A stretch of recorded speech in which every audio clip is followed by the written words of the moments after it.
It seems like Ben Simmons, there's been so much rumors that he's going to be traded. Do you think he's out of Philly after this season, or do you think the Sixers will give him one more year?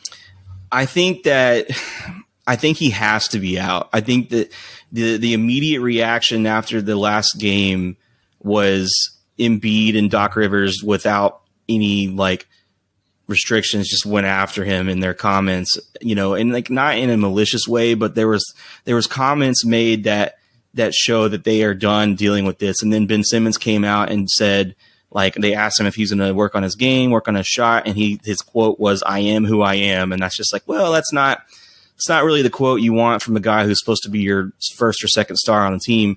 And then the next day, Doc came out and said that they have a plan in place to make him better fit the scheme and stuff like that, which to me just says that was Daryl Morey and the Sixers front office going out there and saying, hey, you just tanked his trade value. You need to get it back up. Like, go out there and say he's staying so we can, because I just don't see any world where he can succeed with Embiid. And I've said that for a couple of years now. Like, they always seem to play better whenever one of them is hurt, in the past. And this year's kind of an exception to that until the playoffs. But man, I think he's got some hangups that he just needs a fresh start probably. But him and Embiid cannot be on the same court together. They don't play well off of each other.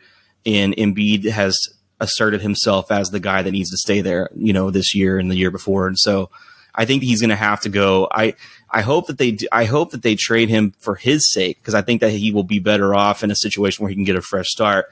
I don't think his trade value is very high, so that could be what keeps him in Philadelphia probably. Yeah, and it's going to be just a wild offseason I mentioned earlier as well. I think Doc Rivers now kind of has a history of blowing leads or just getting beat by teams they shouldn't. Why do you think Doc Rivers has such a history? I know he doesn't like to adjust very well, and we saw that last year in the bubble. But why do you think Doc Rivers has not been able, or why does he, or I'll just ask him, why has he struggled so much in the postseason ever since he won the finals in 08? I mean, you just said it. Like, he doesn't adjust very well. Doc Rivers is fantastic at getting a team prepared and getting a team cohesive. He's a great players coach. The players love playing for him. Every team he leaves, they typically like speak fondly of him. I think in 08 when he won the title with Boston, that's just a lot of that is you have players like Paul Pierce, Kevin Garnett, and Rajon Rondo just going out there and winning the series.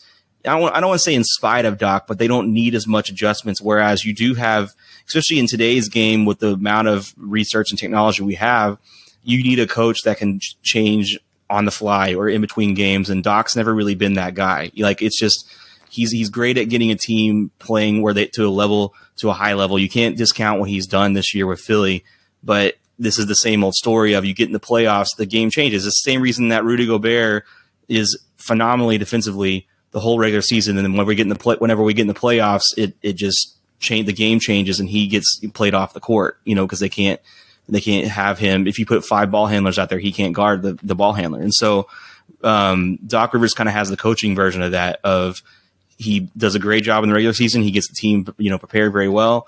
But whenever he has to adjust when playoff basketball changes some things, it just doesn't typically go well for him unless the player takes over. Yeah, I would agree. Thanks for listening to the Sports Town Podcast, or the STP Pod for short.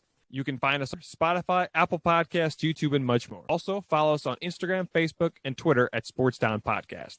If you want to check out more videos of the Sports Town Podcast, click on the right.